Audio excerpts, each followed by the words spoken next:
मुख्यमंत्री केसीआर ने साफ कर दिया है, आने वाले दिनों में क्षेत्रीय पार्टियां होंगी, कोई राष्ट्रीय पार्टियां नहीं होंगी। वर्ष 2024 के बाद देश में गठबंधन की सरकार आएगी, एक पार्टी की सरकार नहीं आएगी। केसीआर ने कहा, अगर हम सभी सांसद जीत लेंगे तो दिल्ली में बीआरएस तड़का दिखा देंगे। केसीआर ने निजामाबाद शहरी निर्वाचन क्षेत्र में आयोजित बीआरएस प्रजा आशीर्वाद सभा में भाग लिया और संबोधित किया। तेलंगाना में सभी वर्ग के लोगों को समर्थन दिया जा रहा है। हिंदू, मुस्लिम और ईसाई का भेदभाव किए बिना सभी धर्मों के लोगों को एक साथ लाया जा रहा है। उन्होंने कहा, सभी के साथ समान व्यवहार किया जाता है। पता चला है कि हर योजना में सबकी भागीदारी है। सभी धर्मों के लोगों के साथ समान व्यवहार किया जाता है। तेलंगाना संस्कृति गंगा जमुना तहजीब है। सभी हिंदू और मुस्लिम भाई भाई की तरह एक साथ हैं और पूरी दुनिया के लिए एक मिसाल कायम कर रहे हैं। 10 साल में एक बार भी कर्फ्यू नहीं लगा, कोई उपद्रव नहीं हुआ। भाजपा प्रदेश अध्यक्ष एवं केंद्रीय मंत्री किशन रेड्डी ने कहा, अगले 5 वर्षों तक केसीआर फार्म हाउस में रहेंगे और राज्य में बीजेपी सत्तारूढ़ होगी। मोदी दिल्ली में पीएम बने रहेंगे। सवाल का जवाब देते हुए उन्होंने कहा, 2-3 वर्ष पहले केटीआर का जो रवैया के बारे में जो लोग सोचते थे, वह स्थिति आज नहीं है। उन्होंने कहा, राहुल और केटीआर के रवैये में ज्यादा फर्क नहीं है, दोनों मिलते जुलते स्वभाव के हैं। लोगों में धारणा थी पढ़े लिखे हैं, लेकिन अब उनकी धारणा गलत साबित हो रही है। उन्होंने कांग्रेस द्वारा दिए गए बयान का खंडन किया। बनकर आने वाले 5 साल तक देश का सेवा करेंगे। आप सिर्फ फार्म हाउस के लिए सोचो, 2024 में आप रहेंगे फार्म हाउस में, नरेंद्र मोदी जी रहेंगे दिल्ली में प्रधानमंत्री। 2-3 साल पहले केटीआर भी अच्छा था। केटीआर भी अमेरिका में पढ़ा है, बुद्धिजीवी है, अच्छे बात करते हैं, ऐसे एडमिनिस्ट्रेटर ऐसा कुछ लोग समझते थे। अभी देश के तेलंगाना के सारा लोग समझ गया केटीआर और राहुल गांधी में कोई डिफरेंस नहीं है, दोनों एक ही है। सर, कांग्रेस पार्टी बोल रहा है कि अगर कांग्रेस पावर में नहीं आएगा तो यूथ सब नक्सल्स बन जाएंगे। आप क्या रेवंत रेड्डी ने बोला, ये बहुत गलत है।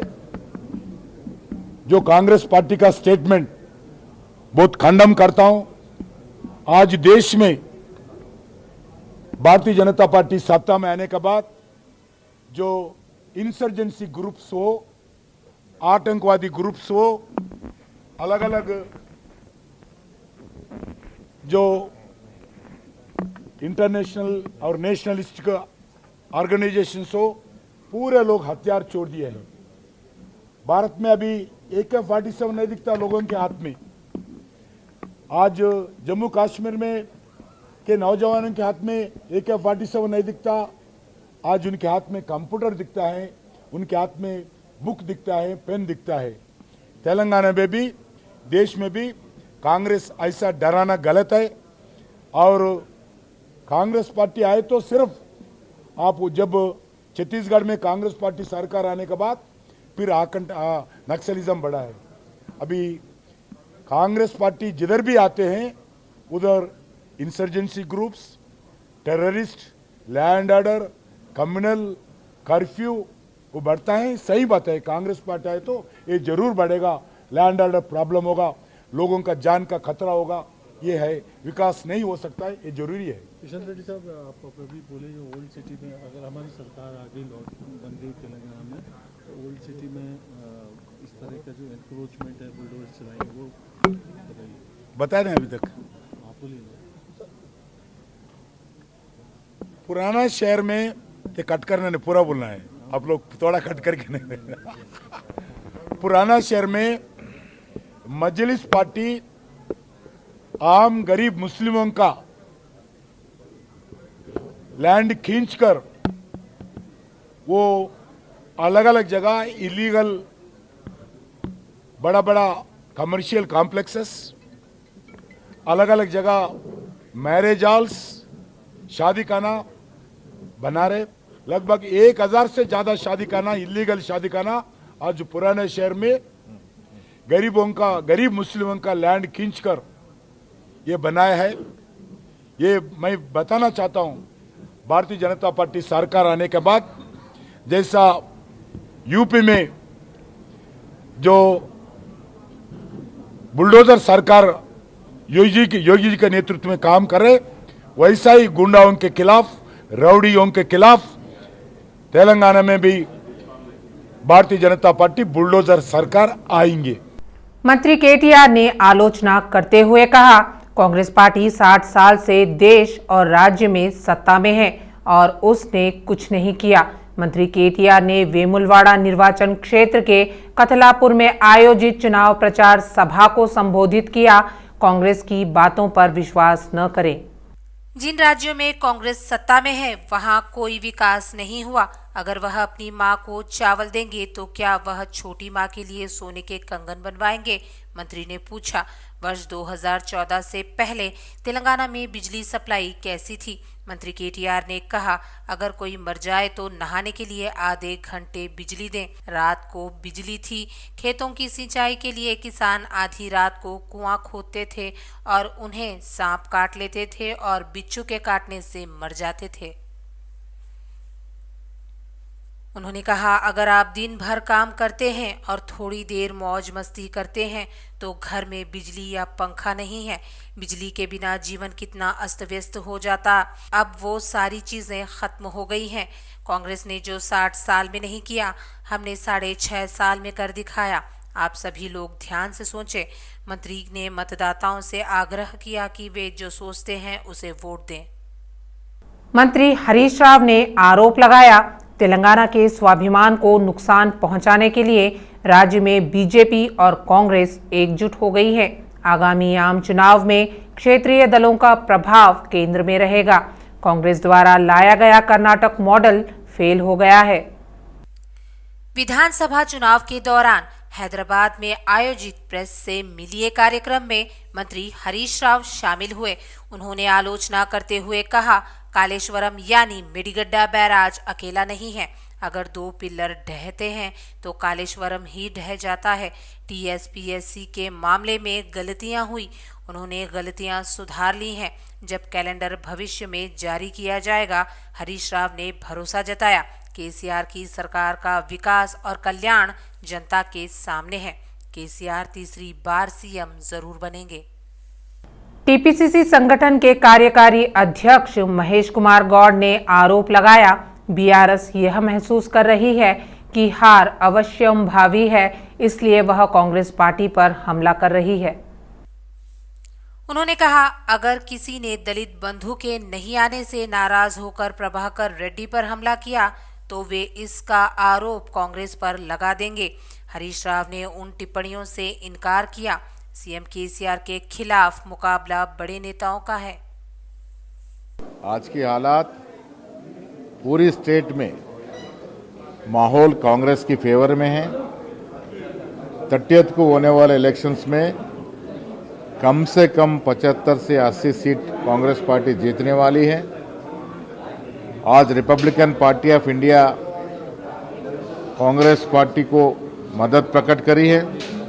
ऐसे बहुत सारे लेफ्ट पार्टियां, सोशल ऑर्गेनाइजेशंस खुल के आके कांग्रेस पार्टी को अपनी सपोर्ट दे रही है। 10 साल में जो कांग्रेस पार्टी तेलंगाना देने के बाद सत्ता में आए सो टीआरएस पार्टी पब्लिक की पैसे की लूट ली है। प्रोजेक्ट्स के नाम पे, लैंड्स के नाम पे तेलंगाना स्टेट को बैंकरप्ट करी। ये पूरे नज़र में रखते हुए आज जनता ये डिसाइड करी आने वाली इलेक्शंस में कांग्रेस पार्टी को मदद देने के लिए। ओल्ड मलकपेट डिवीजन में Sai Baba Nagar, moonlight school line, Ayodhya नगर और सरोजनी नगर में चुनाव प्रचार किया गया। एमआईएम नेताओं की अराजकता, बीजेपी उम्मीदवार सनरेड्डी सुरेंद्र रेड्डी ने कहा, अनियमितताओं पर अंकुश लगाया जाएगा। उन्होंने घर घर जाकर भाजपा को वोट देने का अनुरोध किया। मलकपेट भाजपा उम्मीदवार सुरेंद्र रेड्डी ने कहा, पिछले 15 वर्षों से मलकपेट में विधायक के प्रयासों के बावजूद कोई विकास नहीं हुआ है। बीजेपी की जीत से ही मलकपेट में विकास संभव है। उन्होंने साफ किया, प्रचार के दौरान जनता ब्रह्मरथम से त्रस्त है। मलक ने भरोसा जताया, इस बार भगवा की जीत तय है। పదే పదే ప్రధాని కావాలి, వస్తేనే ఇక్కడ ఈ యొక్క హిందూ ధర్మం, హిందూ సంస్కృతి, ఈ యొక్క సనాతన ధర్మం నిలబడుతుంది. కాబట్టి మనందరి బాధ్యత ఏంటంటే నరేంద్ర మోడీని రక్షించుకునే బాధ్యత మనది. నరేంద్ర మోడీ ఈ యొక్క దేశాన్ని రక్షిస్తాడు. మనమందరం కూడా బాధ్యత ఏంటి, కేవలం మనకు ఉన్నటువంటి ఓటు నోటుకుని సరైన పద్ధతి లోపల సరైన వ్యక్తులకు ఓటేసి గెలిపించుకునేటువంటి బాధ్యత.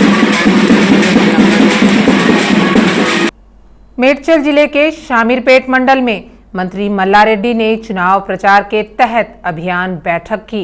मल्ला रेड्डी ने शामीरपेट गांव का दौरा किया। मेडचल उम्मीदवार मल्ला रेड्डी जो गांव में पेद्दम्मा कॉलोनी गए ने बात कही। उन्होंने कहा, मैं जीता तो दलित बंधु, डबल बेडरूम, पेयजल सप्लाई, सीसी रोड, कब्रिस्तान, महिलाओं को 3000 पेंशन दी जाएगी। पेद्दम्मा कॉलोनी को मॉडल कॉलोनी बनाया जाएगा। इसी दौरान महिलाओं ने मंत्री का विरोध किया।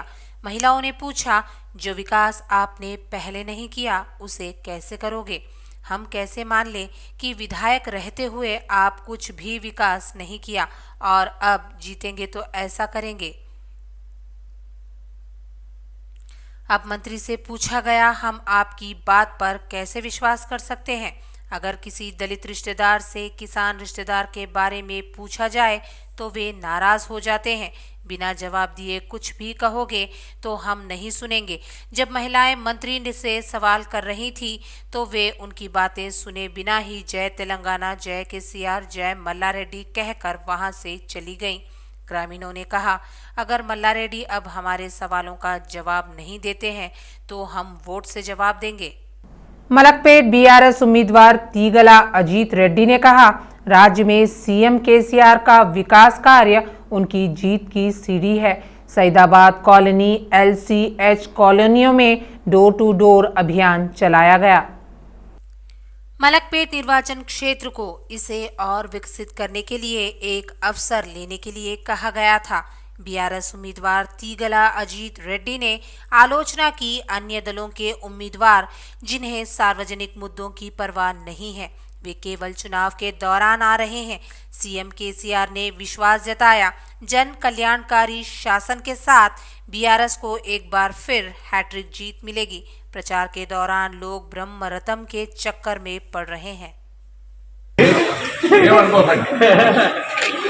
కేసీఆర్ గురించి అని తెలంగాణ గురించి అని కష్టపడ్డారు. మాకు తెలంగాణ అభిమానం, తెలంగాణ ఉద్యమంలో పాల్గొన్నవాడు.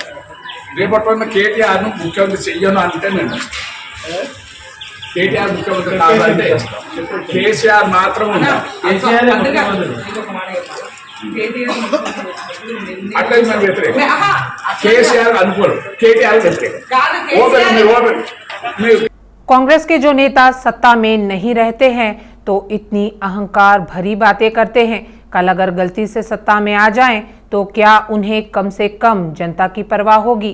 बीआरएस एमएलसी कल्वाकुंटला कविता ने कहा, लोगों को एक बार सोचना चाहिए।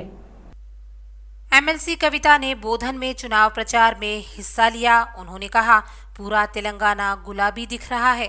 केसीआर तीसरी बार मुख्यमंत्री बनेंगे और इस तरह दक्षिण में पहली बार हैट्रिक बनाएंगे और एक रिकॉर्ड बनाएंगे। लोग कार चुनाव चिन्ह पर वोट देकर गौरवान्वित हैं और बीआरएस को जिताने का इरादा रखते हैं। केसीआर विकास के प्रतीक हैं, केसीआर प्रेम के प्रतीक हैं। बीजेपी नेता और हुजूराबाद विधायक ईटेला राजेंद्र ने दिलचस्प टिप्पणी की। उन्होंने टिप्पणी की, वह इस बार 1 रुपया भी खर्च करने की स्थिति में नहीं है। हुजूराबाद विधानसभा क्षेत्र में चुनाव प्रचार किया गया। पिछले उपचुनाव में केसीआर ऐसे नहीं आए थे जैसे उन्हें हार का सामना करना पड़ा हो, लेकिन अब वे आखिरी सांस तक लड़ रहे हैं, इसलिए वे अब 1 रुपया भी खर्च करने की स्थिति में नहीं है। उन्होंने कहा, धैर्य लक्ष्मी ही उनके साथ है। मैं सिर्फ पैसे होने पर राजनीति नहीं करता, पैसे न होने पर भी मैं राजनीति करता हूँ। मेरी सारी शक्ति और साहस हुजूराबाद के लोग हैं, लेकिन अब भी वह पैसे खर्च करने की स्थिति में नहीं है। जुबली हिल्स से निर्दलीय प्रत्याशी नवीन यादव ने नामांकन वापस ले लिया। इसके साथ ही नवीन यादव के घर पर दूसरे दलों के नेताओं की कतार लगी हुई है। उन्होंने अजहरुद्दीन और नवीन यादव से एक दूसरे का समर्थन करने को कहा। जुबली हिल्स से निर्दलीय उम्मीदवार नवीन यादव ने अपना नामांकन वापस ले लिया है। इस मौके पर जुबली हिल्स कांग्रेस प्रत्याशी मोहम्मद अजहरुद्दीन ने नवीन यादव से उनका समर्थन करने को कहा। अंबरपेट से बीजेपी विधायक प्रत्याशी कृष्णा यादव ने चुनाव प्रचार किया। काचीगुड़ा मंडल में भाजपा कार्यकर्ताओं के साथ मार्च निकाला गया। रैली में भाजपा कार्यकर्ता, महिला मोर्चा की नेता पार्षद उमा रमेश यादव ने भाग लिया और बड़े उत्साह के साथ प्रचार किया। अंबरपेट भाजपा प्रत्याशी कृष्णा यादव ने कहा, अलग अलग बस्तियों में लोगों को बहुत खास रिस्पांस मिल रहा है। अंबरपेट में आप जहां भी जाएं, लोग फूलों और आरती से आपका स्वागत करते हैं। कृष्णा यादव ने भारी बहुमत से जीत हासिल कर अंबरपेट का नाम रोशन किया।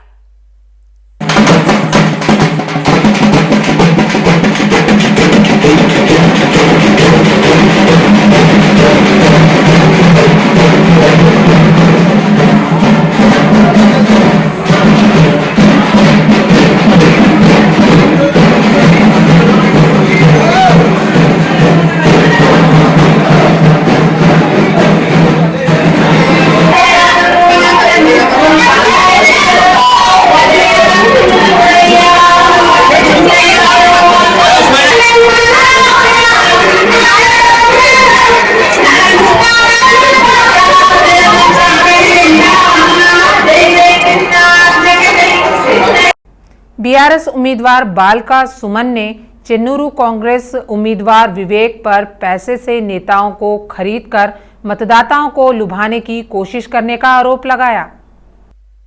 विवेक की कंपनी से सूटकेस कंपनी में 8 करोड़ रुपए ट्रांसफर किए गए और उस कंपनी के 2 निदेशक विवेक की कंपनी के कर्मचारी हैं। बालका सुमन ने सीईओ विकास राज समेत विवेक के खिलाफ शिकायत दर्ज की। वह उस अकाउंट को फ्रीज कराना चाहते हैं। विवेक के साथ साथ उन्हें परिवार के सदस्यों, कंपनी और रिश्तेदारों के बैंक खातों पर नजर रखने के लिए कहा गया था। काटा श्रीनिवास गौड़ ने संगारेड्डी जिले के पटानचेरुवु शहर में मंदिर में पूजा करने के बाद अभियान की शुरुआत की। उन्होंने कहा, कांग्रेस सरकार के दौरान निर्वाचन क्षेत्र में कई सार्वजनिक क्षेत्र के संगठन स्थापित किए गए थे। काटा श्रीनिवास गौड़। पटानचेरुवु कांग्रेस पार्टी के उम्मीदवार काटा श्रीनिवास गौड़ ने कहा, कांग्रेस सरकार ने इसे सबसे बड़ा औद्योगिक उपयोगकर्ता बना दिया है। स्थानीय विधायक महिपाल रेड्डी ने पिछले 10 वर्षों में कुछ नहीं किया और अपने परिवार के विकास को प्राथमिकता दी है। श्रीनिवास गौड़ ने कहा, डबल बेडरूम मकान के नाम पर लोगों को धोखा दिया जा रहा है और योग्य गरीबों को डबल बेडरूम मकान नहीं दिया जा रहा है। आने वाली कांग्रेस सरकार पटनचेरू को भारी बहुमत से जीतेगी। श्री शबरी गिरिशा महापदयात्रा सेवा समिति द्वारा प्रकाश नगर बेगमपेट स्थित श्री रामलिंगेश्वर हनुमान मंदिर से शुरू हुई शबरीमाला महापदयात्रा अपने 15वें दिन में पहुंच गई। गुज्जू परिवार की निर्मला देवी, श्रीनिवास रेड्डी, सुजाता रेड्डी, शिरीषा रेड्डी, गीतिका रेड्डी और विशाल रेड्डी, जो आज सुबह दुद्दुलूर से रवाना हुए, ने स्वामिलू सेकेपल्ली द्वारा व्यवस्थित भिक्षा प्राप्त की। पदयात्रा जारी रखते हुए स्वामी गुंटूर पहुंचे। आज तक 434 किलोमीटर की पदयात्रा पूरी हो चुकी है। सोमुलु यादव गुरुस्वामी, बोम्मर्ती बाबू गुरुस्वामी, आरएल नाइक गुरुस्वामी, बालू गुरुस्वामी, नागराजू गुरुस्वामी, दुब्बाका साई किरण, दशरथ दादी गुरुस्वामी, टिल्लू कृष्णा गुरुस्वामी, चिंटू गुरुस्वामी, विघ्नेश गुरुस्वामी, बबलू गौड़, ओम प्रकाश स्वामी इस पदयात्रा में जानकी राम गुरुस्वामी, नरेश गुरुस्वामी समेत 120 गुरुस्वामी शामिल हुए। बीएसपी प्रदेश अध्यक्ष आर बहुजना ओयू छात्र संघ जय भीम इंडिया यूथ ने यस प्रवीण कुमार पर हुए हमले की निंदा की है। छात्र नेताओं ने बीआरएस सरकार पर आरएस प्रवीण कुमार पर हमला करने का आरोप लगाया, जो आर्थिक रूप से कमजोर वर्गों के लिए लड़ रहे थे। शिक्षा होगी तभी देश का विकास हो सकता है, ऐसा मानने वाले आरएस प्रवीण कुमार ने कहा। लाखों छात्रों को शिक्षित करने का श्रेय प्रवीण कुमार को जाता है। उन्होंने केसीआर को चेतावनी दी, जिन्होंने तेलंगाना के लिए लड़ने वाले छात्रों और बेरोजगार लोगों को बसाने वालों को प्रोत्साहित करके किनारा कर दिया। इस चुनाव को वोट बैंक के माध्यम से तय करने के लिए मिरियालगुड़ा कांग्रेस विधायक प्रत्याशी बतुका लक्ष्मा रेड्डी ने कहा, राज्य में कांग्रेस की सरकार आने पर 6 गारंटी योजनाएं लागू की जाएंगी। बटुला लक्ष्मा रेड्डी ने नलगोंडा जिले के वेमुलापल्ली मंडल के अमानगल्लू गांव में श्री जगदाला रामलिंगेश्वर स्वामी मंदिर में विशेष पूजा करके चुनाव अभियान की शुरुआत की। बतुला लक्ष्मा रेड्डी ने मतदाताओं से मिरियालगुड़ा धरती पर उन्हें एक मौका देने के लिए कहा। कांग्रेस पार्टी का घोषणा पत्र इसी तरह 6 गारंटी लोगों को समझाई गई। उन्होंने बीआरएस के अराजक शासन को समाप्त करने का आह्वान किया। बीआरएस पार्टी ने लोगों के लिए कुछ नहीं किया है। उन्होंने कहा, कांग्रेस पार्टी सत्ता में आने पर किसानों के लिए 2 लाख की कर्ज माफी, प्रति घर 500 रुपए गैस और बेरोजगारों के लिए नौकरी अधिसूचना लागू करेगी। उन्होंने आश्वासन दिया, अगर उन्हें समर्थन मिला तो वह निर्वाचन क्षेत्र